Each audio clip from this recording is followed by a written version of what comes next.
Sejujurnya, salah satu jenis ceramah yang paling saya tidak senangi adalah nasihat pengantin. Saya paling tidak senang diundang ceramah nasihat perkawinan. Kenapa? Setiap saya melihat pengantin baru, rasanya saya mau pengantin lagi. Nah, ibu bapak, saudara-saudara sekalian, karena yang menikah ini adalah adik saya, adik ibu yang beda ibu, beda bapak. Andai saja saya tidak bersaudara hanya karena tidak dilahirkan oleh perut yang sama, tapi dalam prinsip-prinsip kehidupan persaudaraan rasanya saya adik saya. Makanya saya datang di tempat ini. Pun Bapak Ibu kalau melihat ceramah-ceramah saya di YouTube, itulah karyanya si Ali. Di sini dipanggil rupanya VJ. Saya panggilnya Ali. Ya, Ibu Bapak, saudara-saudara sekalian. Kesempatan ini saya ingin sampaikan beberapa nasihat. Bukan nasihat ustadz, tapi nasihat agama. Yang pertama, kedua mempelai. Menikah, luruskan niat. Umumnya anak muda menikah dia bayangkan tempat tidur. Kalau tempat tidur kau bayangkan untuk menikah, maka siap-siap kau kecewa. Kenapa? Nikmatnya itu hanya sementara. Begitu sebentarnya yang namanya tempat tidur, maka disebut bulan madu. Tidak dikatakan tahun madu. Karena sebentar saja. Maka Nabi katakan nikahilah seseorang karena 4 hal. Yang pertama, nikahi kalau dia laki-laki, Ali nikahi dia karena kecantikannya. Ini penting cantik. Kenapa? Hampir 24 jam di depan kita. Baru bangun dia. Mau tidur dia lagi di depan kita. Mau makan ada lagi nih di depan kita. Pulang kantor dia lagi. Jadi kalau jelek, cepat kita bosan. Maka penting itu cantik. Ternyata cantik tidak boleh menjadi ukuran utama. Kenapa? Cantik ada batasnya, bahkan zaman digitalisasi sekarang ini bisa jadi cantik di YouTube, cantik di Instagram, cantik di Facebook, ternyata aslinya hancur. Kenapa? Ada kamera 360. Putih mukanya, hitam lehernya. Cantik memang dia kalau di Facebook, tapi ketika diketemu aslinya jelek. Maka kecantikan ada batasnya. Okelah original kecantikannya. Sweet 17 kau cantik, 20 tahun kau cantik, 17 tahun kau cantik, tapi balik itu angka 17. 71 masih cantik, enggak lagi. Biar kau pakai dandan apa kalau sudah keriput hancur itu cantiknya. Ya, yang kedua kata Nabi, nikahilah dia karena keturunannya. Wajib kita lihat keturunannya. Tapi ternyata tidak boleh jadi prioritas. Kenapa? Ada orang bapaknya Nabi, anaknya pengkhianat. Anaknya Nabi Nuh. Ada orang bapaknya pengkhianat, anaknya jadi Nabi. Ibrahim alaihissalam.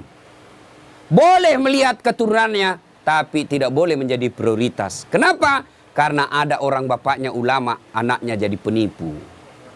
Yang ketiga kata Nabi, nikahilah seseorang karena kekayaannya. Penting ini kekayaan. Itulah orang Bugis katakan, komelo komak bene, mita ko irong kayu mau decengi. Kalau kau mau menikah, lihat kamu apa yang kamu bisa hidup di situ. Tapi ternyata tidak boleh jadi prioritas. Kenapa? Harga diri seorang laki-laki, jangan kau gantungkan hidupmu sama mertuamu. Insyaallah kalau orang Bugis tidak. Bapak saya sempurna sampaikan kepada orang tua mempelai, insya Allah Bapak tidak dikecewakan oleh saudara Ali. Setahu saya yang selihat secara kasat mata, langka juga laki-laki seperti Ali. Punya prinsip hidup, jujur, dan jangan coba-coba kalau mau dibilang bohong, insya Allah tidak akan Bapak temui di situ. Prinsip hidup yang paling penting bagi laki-laki adalah tegas. Ketika dia punya ketegasan, punya prinsip hidup, insya Allah anaknya Bapak akan dilindungi. Yang keempat, kata Nabi, nikahi karena agamanya. Bertanya mahasiswa saya di Unhas, Ustadz kenapa agama nomor 4? Mestinya kan nomor 1. Jangan salah paham. Agama betul nomor 4, tapi dia tidak titik di situ. Koma.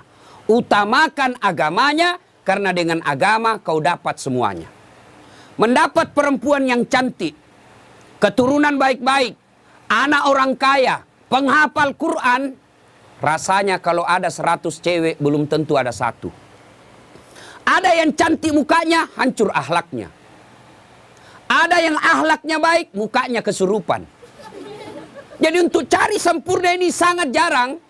Kalau ada perempuan di Dumai ini, ya sudahlah cantik, anak orang kaya, keturunan baik-baik, hafal Quran, kalau ada tunjukkan saya juga masih mau. Iya kan? Sangat susah. Maka Nabi katakan utamakan agamanya. Dengan agama, insya Allah mukanya tidak cantik, tutur kata dan akhlaknya mempercantik itu. Dia tidak kaya tapi akhlaknya baik. Dengan akhlak baik memperkaya dirinya. Dia tidak terlalu keturunan baik-baik tapi dia sendiri yang baik agamanya. Maka dia akan memperbaiki keluarganya. Nah ibu bapak, kita kan mau semuanya. Saya pernah rasakan Pak. Saya dulu sebelum menikah 7 tahun saya sengsara cari istri. Saya cari yang tinggi karena saya pendek. Begitu saya dapat cewek cantik, putih, bersih, tinggi. Saya bilang sama teman saya, enaknya jadi istri ini memperbaiki keturunan. Dia dengar rupanya, dia balik sama saya. Iyo kau rusak keturunanku. Saya cari yang tinggi. Saya cari yang kerja, saya cari yang cantik, keturunan baik-baik. Tidak dapat-dapat. Akhirnya saya luruskan niat saya. Ya Allah, saya cari penghafal Quran. Alhamdulillah saya luruskan niat saya. Dapatlah yang baik, penghafal Quran, keturunan baik-baik, cantik juga. Bahkan saya waktu mau menikah, saya tidak pernah melihatnya, tidak pernah tahu, tidak pernah lihat fotonya. Hanya sekali saya ketemu ibunya, hari Ahad saya ketemu, Jumat saya pergi melamar. Begitu saya lamar, dia bilang ibunya, Alhamdulillah, memang saya ketika haji umroh, saya nasar siapapun yang lamar anakku kalau baik agamanya, saya terima. Dalam hatiku aman, masuk gigi 1. Aman. Alhamdulillah. Maka adik-adik ini yang masih jomblo-jomblo fisabilillah, kalau kau mau menikah jangan lihat cantiknya. Jangan lihat keturunannya baik-baik. Jangan lihat itu saja. Tapi utamakan agamanya, karena dengan agama kau akan dapat semua-semuanya. Nih ya. Yang kedua nasihat buat pengantin. Ya. Nasihat buat pengantin. Besok-besok kalau kau mau bahagia, rumusnya adalah birrul walidain. Muliakan orang tua. Muliakan orang tua. Maka Dinda Ali, selesai kau nikah ini, nasihati istrimu baik-baik. Saya selesai nikah, saya bilang sama istri saya, boleh kau marah sama saya, boleh kau maki-maki saya, boleh kau hina saya, boleh kau lempar kepalaku, yang penting tidak kena. Satu yang tidak boleh, jangan kau pernah hina orang tuaku. Sampaikan itu. Ya, karena kadangkala ada suami durhaka sama orang tuanya, gara-gara istrinya yang tidak bisa menerima takdir orang tuanya. Tuh, camkan baik-baik. Tidak ada kebahagiaan dalam rumah tanggamu kalau orang tuamu kau hina. Tidak ada kebahagiaan dan berkah Allah dalam rumah tanggamu kalau orang tuamu kau tidak servis baik-baik. Tidak usah kau cari muka sama wali kota. Tidak usah kau cari muka sama keluargamu yang anggota DPR. Tidak usah kau cari muka sama keluargamu yang pejabat. Kau mau bahagia, muliakan orang tuamu. Maka prakteknya, datang orang tuanya Ali, PJ, maka berikan kalau ada rezeki, si Vina yang datang. Bu, Pak, ini ada duit 50.000. Allah tidak lihat nilainya. Allah tidak lihat banyaknya. Yang Allah lihat adalah niatmu untuk memuliakan orang tua. Orang tuanya Vina yang datang, Ali yang maju. Nah, Bu, ini. Jangan malah sembunyi-sembunyi. Datang orang tuanya Ali, Ali kasih mamanya. Mak ini, mak jangan kasih istriku. Sudah salah itu. Ya, maka muliakan orang tuamu. Insya Allah, ridallah fi ridal walidain, suktillah fi suktil walidain. Ridanya Allah tergantung ridanya kedua orang tua, murkanya Allah tergantung murkanya kedua orang tua. Ingat, ya. Buat Vina. Mungkin pernah baca kisahnya sahabat Nabi. Pergi suaminya perang. Pergi suaminya perang. Dipesan sama suaminya, jangan pernah kau keluar rumah sebelum saya pulang dari perang. Pergi suaminya. Ternyata orang tuanya sakit. Datang tetangganya. Bu, kau datanglah lihat orang tuamu sakit itu ibumu. Suami saya pergi perang. Dipesan tidak boleh pulang. Tidak boleh keluar sebelum pulang. Sudah. Datang lagi sakaratil maut. Datang lagi panggil. Bu, kau pergi lihat orang tuamu. Sudah sakaratil maut. Suami saya belum pulang. Datang lagi ketika meninggal. Kau datanglah terakhir kalinya. Ibumu sudah meninggal. Mohon maaf, suami saya belum pulang. Marahlah utusan ini, lapor kepada Nabi. Ya Rasulullah, tetangga saya keterlaluan. Mulai sakit, sakaratil maut. Sampai meninggal ibunya, dia tidak datang besuk orang tuanya. Kata Nabi, kurang ajar betul itu anak. Kenapa bisa begitu? Katanya dipesan sama suaminya yang lagi pergi perang. Jangan keluar rumah sebelum pulang dari medan perang. Mendengar ini, apakah Nabi marah? Subhanallah, Nabi justru menjelaskan, alhamdulillah diampuni dosa ibu yang meninggal karena punya anak yang taat terhadap perintah suaminya. Ibu-ibu, prestasi ibu bukan jadi anggota DPR. Prestasi ibu bukan jadi pejabat. Prestasi ibu ada pada suami. Fungsi utama suami bukan cari nafkah. Fungsi utama suami bagi seorang istri mencari ridhanya. Kalau ridhanya suami kau dapat, kau akan gampang masuk pintu surga. Kan perempuan itu gampang sekali masuk surga. 4 saja syaratnya. 1, sholat. 2, puasa Ramadan. 3, jaga harga diri dan keluargamu. 4, patuhi perintah suamimu. Kalau ini 4 kau lakukan, kata Nabi, tuh 7 pintu surga, tadkhulul jannati bisalam. Kau masuk pintu surga dari mana arah saja. Kan banyak orang sukses di kantor, hebat kerjanya, banyak duitnya, tapi nalantarkan kewajiban suaminya kepada suaminya, maka demi Allah, kata Nabi, jangankan masuk surga perempuan seperti itu, baunya surga kau tidak dapat. Maka Devina, mulai hari ini kewajibanmu memuliakan suamimu. Kemana orang tua? Orang tua ketika sudah bertentangan dengan perintah suami, maka lebih utama mengikuti perintah suami. Kenapa? Karena sudah diserahkan ijab kabul. Bapak tadi lihat itu ijab kabul, namanya penyerahan. Ibaratnya, nah Ali, ini mobil saya kasih kau. Silakan kau pakai semau-maumu. Tapi dengan catatan jangan langgar agama. Selama tidak melanggar agama, kau boleh apakan saja ini mobil. Besok-besok ternyata mau diambil mobilnya, tidak boleh lagi. Kenapa? Sudah diserahkan. Kecuali si Ali yang kembalikan itu mobil kepada orang tuanya. Nah, itu ya, lebih utama memuliakan suami. Tapi insya Allah tidak akan pernah terjadi misalnya Vina mau kali saya mau pulang dulu tengok orang tua saya. Tidak mungkin. Tidak usah kau pergi. Tidak mungkin. Tidak mungkin. Selama itu tidak bertentangan agama, insya Allah tidak akan diberatkan. Ibu bapak saudara-saudara sekalian, ini banyak yang saya mau sampaikan tapi waktu yang terbatas ya. Ini nasihat buat pengantin. Sekarang nasihat buat kita ini yang datang. 1, biasanya kalau ada acara pengantin begini, banyak yang pulang bawa dosa. Kenapa pulang bawa dosa? Datang mencela acaranya orang. Sampai kue-kuenya pun dicela. Kayak basi. Padahal membungkus. Ini ibu-ibu Columbus. Tahu Columbus? Kelompok ibu-ibu pembungkus.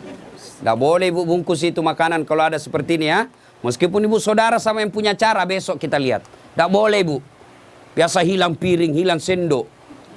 Dia bawa dengan piring-piringnya. Itu haram itu ibu. Ibu sama bawa makanan haram ke rumah sama daging babi kau bawa untuk anakmu. Tidak boleh ngambil tanpa izin. Meskipun keluarga kita yang pengantin. Yang kedua, biasanya kalau ada pengantin, banyak yang ibu-ibu tidak sholat. Coba kita lihat besok. Gara-gara apa? Make up.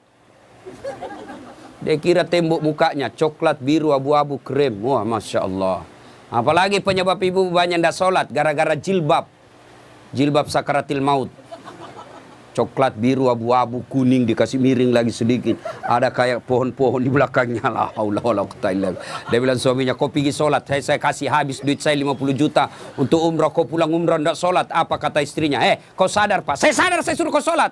Pergi sholat. Dia bilang istrinya, ini kau lihat jilbabku 2 jam dipakai ini.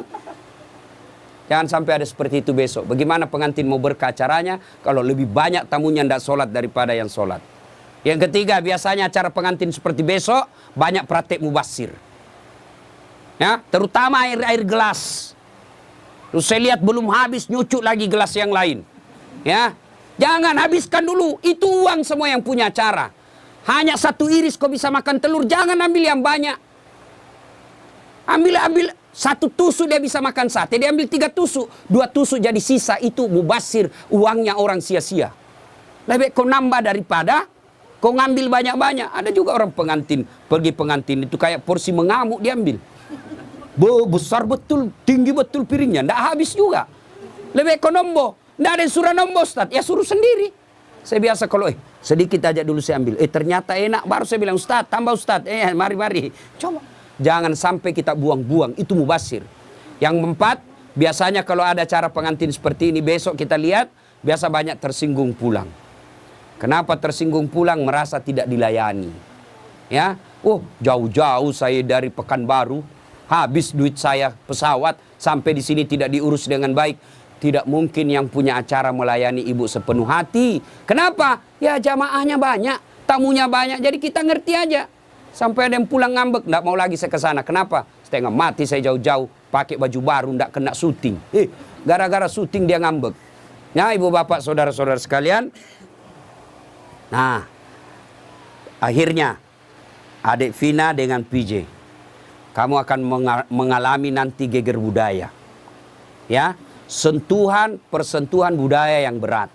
Itu pasti ada konflik, pasti. Ya, kalau tadi selama kau pacaran semua yang enak-enak. Ngomongnya iya kak, iya Dinda, hati-hati ada batu. Itu waktu pacaran. Salam sayang selalu, itu waktu digoda.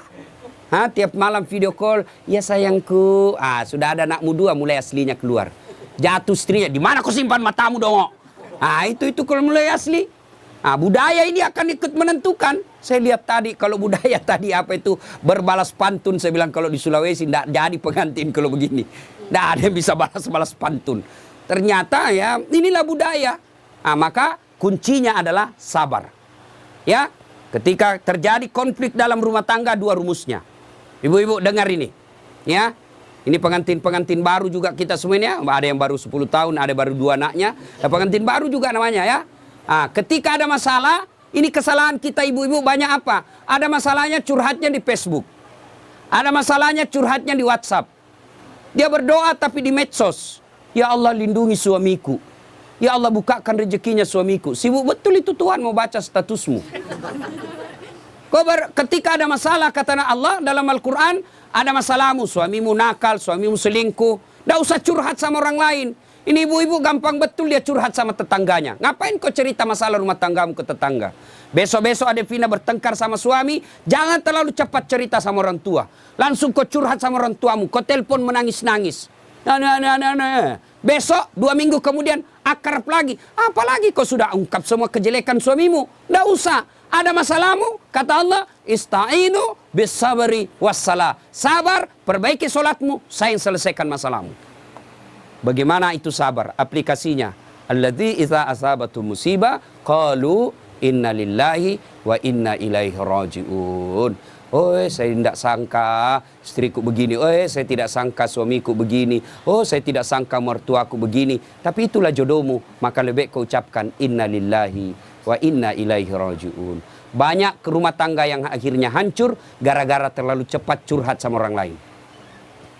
Curhatnya lebih parah di medsos. 500 temanmu di medsos. 500 yang tahu rahasia keluargamu. Tidak usah kau cerita sama orang lain. Tidak mungkin dia cerita saya Ustaz. Dia masih sepupu saya. Siapa yang menghalangi Nabi dakwah awal-awalnya? Abu Sufyan. Siapa itu Abu Sufyan? Sepupu 1 kalinya Nabi. Tidak mungkinlah dia cerita saya Ustaz. Dia masih saudara saya. Siapa yang dorong Nabi Yusuf masuk ke sumur? Saudaranya. Tidak mungkinlah dia begitu. Dia makcik saya, dia pacik saya, saudara bapak saya. Siapa? Abu Lahab. Saudaranya bapaknya Nabi. Jadi barangkali ketika kondisi normal rumah tanggamu, tidak ada yang sentimen.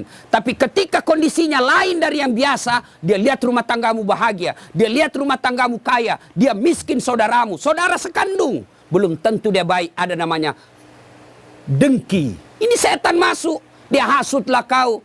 Ketika situasinya lagi labil emosimu, kau tidak stabil marahmu, datang saudaramu belum tentu niatnya baik, dia mau sama nasibnya sama kamu, susah juga rumah tanggamu, maka dia hasut kau yang tidak benar. Maka ada masalahmu jangan curhat sama manusia, tidak usah, lebih kau curhat kepada Allah, bangun sholat tengah malam, ngadu kepada Allah. Termasuk ibu-ibu nih, yang sudah mulai tua, muka-muka sakaratil maut, suami mulai lain-lain, tidak usah kau curhat sama orang lain, curhat kepada Allah. Ya Allah, Engkau yang memelihara suami saya. Ya Allah, lindungi suami saya. Ya Allah, bahagiakan rumah tangga saya. Allah sudah janji, ud'uni astajib lakum. Minta kau sama saya, pasti saya kasih. Itu janji Allah. Ya, maka ibu-ibu, saya yakin di sini semua punya adakah rumah tangga yang tidak ada masalahnya? Kira-kira ada rumah tangga yang tidak ada masalahnya? Tidak mungkin. Jangankan manusia biasa, Nabi saja ada masalahnya. Dalam rumah tangga, dalam struktur keluarga, Nabi diusir. Diusir dari Mekah kan, hijrah ke Madinah. Siapa yang usir? Bukan orang lain. Siapa? Pamannya sendiri. Dalam ekonomi, apa Nabi kaya? Tidak, Khadijah tadinya kaya, miskin setelah bersuamikan Rasulullah. Sampai dijelaskan pernah 3 hari 3 malam tidak makan. Itu Nabi. Dalam kesetiaan rumah tangga, Nabi pernah diuji dengan kesabarannya. Dengan cara apa? Aisyah difitnah selingkuh. Itu Nabi, apalagi kita. Ada yang bilang sama Ustadz, hebat betul rumah tangganya. Kenapa? Bahagianya rumah tangganya. Kenapa kau tahu? Itu foto-fotonya di Facebook, romantisnya. Ya itu foto di Facebook berapa menit kita bisa bikin. Bodoh itu namanya kalau bertengkar dia share di Facebook. Beleng-beleng namanya itu. Tak mungkin lah, semua yang baik-baik.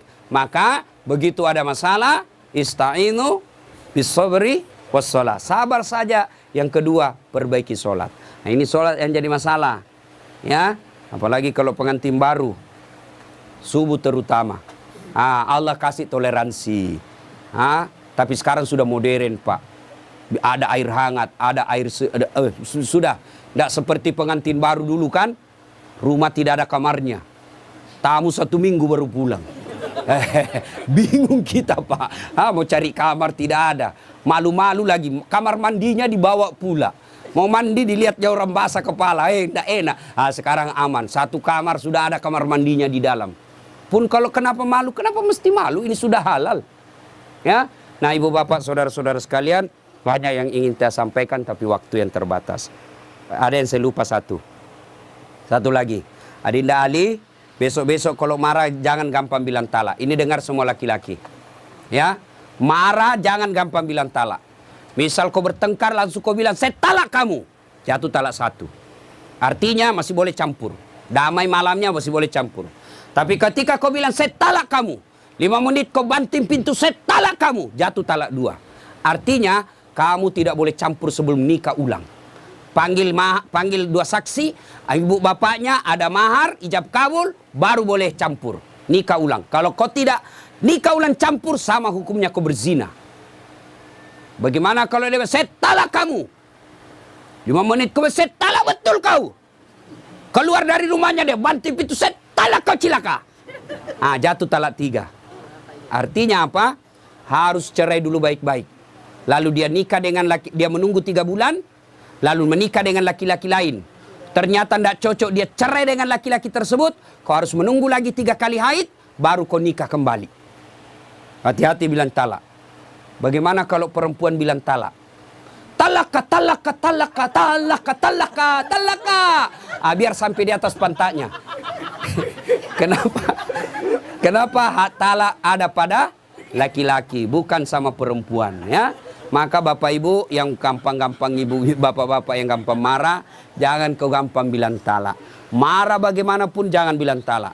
Kalau dia bilang istrimu antar, kasih kembali saya ke rumahku. Oke, saya kembalikan kau ke rumahmu, saya ikut ke mertuaku. Anda jangan masalah seperti itu, ya. Besok-besok Ali cari harta, jangan menghalalkan segala cara. Tapi insya Allah, saya tahu betul ini PJ atau Ali sangat disiplin dalam soal halal atau haram. Insya Allah. Demikian, mudah-mudahan ada manfaat. Sebelum kita akhiri, mari kita kirimkan suratul Fatihah kepada Rasulullah Muhammad SAW. Khasiat dan keutamannya kita ikhlaskan untuk kedua mempelai. Mudah-mudahan menjadi keluarga sakinah mawaddah warahmah, diperkumpulkan bukan cuma di dunia, tapi insya Allah sampai di akhirat kelak. Bila hadatin Nabi Mustafa Muhammad SAW. Al-Fatihah. Bismillahirrahmanirrahim.